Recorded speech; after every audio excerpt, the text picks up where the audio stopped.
આજના સ્પર્ધાત્મક યુગમાં પરીક્ષાનું દબાણ, કરિયરની ચિંતા અને સોશિયલ મીડિયાના વધતા પ્રભાવને કારણે યુવાનોના માનસિક સ્વાસ્થ્ય સામે ગંભીર પડકારો ઊભા થયા છે। આ વાસ્તવિકતાને ધ્યાનમાં રાખીને ગુજરાત સરકારે બજેટ 2026-27માં 19.84 લાખ વિદ્યાર્થીઓને સુરક્ષા કવચ પૂરું પાડતી યુથ એન્ડ મેન્ટલ હેલ્થ પ્રોગ્રામની ઐતિહાસિક જાહેરાત કરી છે।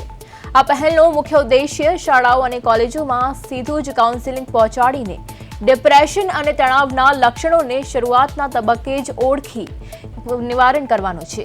શાળા કોલેજ સ્તરે નિષ્ણાતોની ટીમ તૈયાર કરવામાં આવશે, જે વિદ્યાર્થીઓને ડરમુક્ત વાતાવરણ પૂરું પાડશે।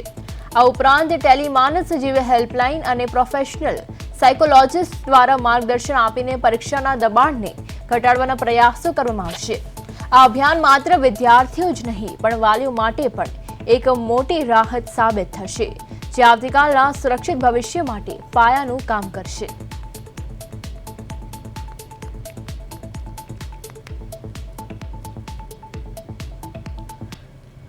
અમને એ ટ્રેનિંગ આપી શકે અને અમારી સાથે એકદમ આમ ખુલ્લાસથી વાત કરી શકે છે કે જે બાળકો ડિપ્રેશનમાં હોય તો તે આમ બહાર આવી શકે છે તેનાથી।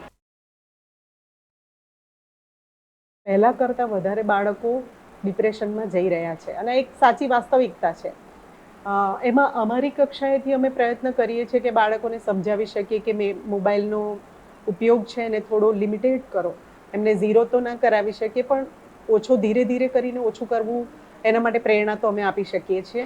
એ સિવાય પણ બાળકોની સાથે વ્યક્તિગત રીતે પણ વાત કરીને કે એમની સાથે એટલું ફ્રીડમ આપીએ છીએ જેથી કરીને એ લોકો અમારી સાથે પર્સનલી વાત કરી શકે કે એ લોકો કયા પ્રોબ્લેમથી જઈ રહ્યા છે। આપણે જોઈએ છે કે સ્કૂલ્સ અને કોલેજીસમાં કાઉન્સેલર, સાયકોલોજિસ્ટ વધી ગયા છે, અપોઇન્ટ થવા માંડ્યા છે, બિકોઝ એની સાથે સાથે સ્ટુડન્ટ્સ પણ સુસાઇડ્સ વધી ગયા છે। એ રીતે કાઉન્સેલિંગનું વધે છે એ પણ એક ગુડ સ્ટેપ છે અને સરકાર તો ઇમ્પોર્ટન્ટ સ્ટેપ્સ લઈ રહી છે યુવા મેન્ટલ હેલ્થ માટે। સ્યુસાઇડ હેલ્પલાઇન્સ બહુ બધી છે, ટેલિમાનસ છે, કિરણ હેલ્પલાઇન છે, એ એક સારો સ્ટેપ છે